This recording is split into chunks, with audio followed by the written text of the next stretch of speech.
Does it feel like your home is working against you? Like it's a constant source of stress rather than a sanctuary of peace? The truth is, keeping a calm and organized home doesn't come naturally to most of us. If I had to start over from absolute chaos, I wouldn't start with organizing. I'd start by changing my mindset with these 5 Japanese principles first. First, a game-changing philosophy, Danshari. This word breaks down into 3 powerful ideas: refuse, discard, and separate.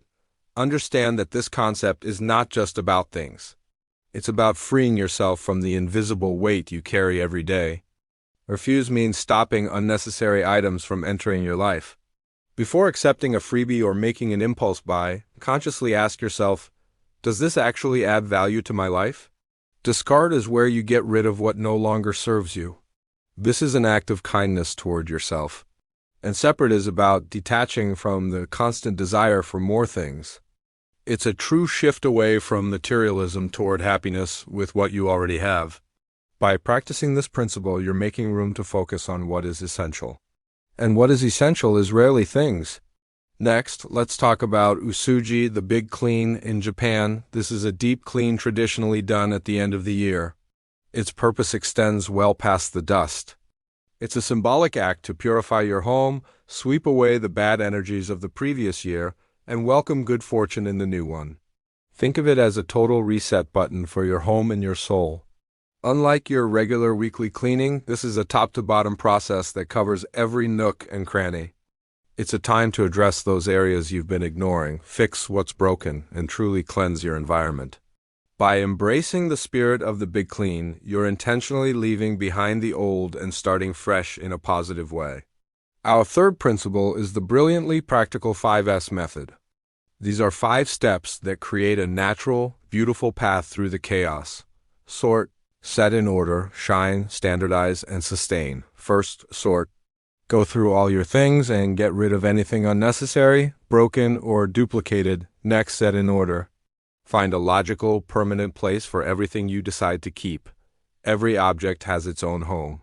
Third, shine. Give the space a deep clean. Fourth, standardize. Create rules and routines to maintain your home's order. And finally, sustain. Turn all of this into a lifelong habit through consistent daily effort. The 5S method gives you a clear roadmap to get organized and stay organized for good. What if cleaning were a form of meditation? That's the idea behind Kiyomeru, which means to purify.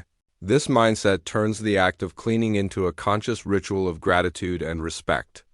By cleaning your physical space, you also cleanse your mind and spirit. It's like creating a silent dialogue between you and your space. When you wipe a table, do it with intention, feeling grateful for the surface that holds your family's meals. By adopting this mindset, even a quick 10-minute tidy-up can become a peaceful ritual that brings calm to your day. Our 5th and final principle is one that has taken the world by storm, the KonMari method from Marie Kondo. The core principle is wonderfully simple yet profoundly transformative. Keep only the things that spark joy. This method helps you create a home filled only with items you genuinely love and value. The process involves gathering all your items by category. Hold each object and ask yourself the famous question, does this spark joy? If yes, you keep it. If no, you thank the item for its service and release it. This small act of gratitude helps release any guilt you might feel about discarding things. It's a truly transformative practice that turns your home into a true sanctuary.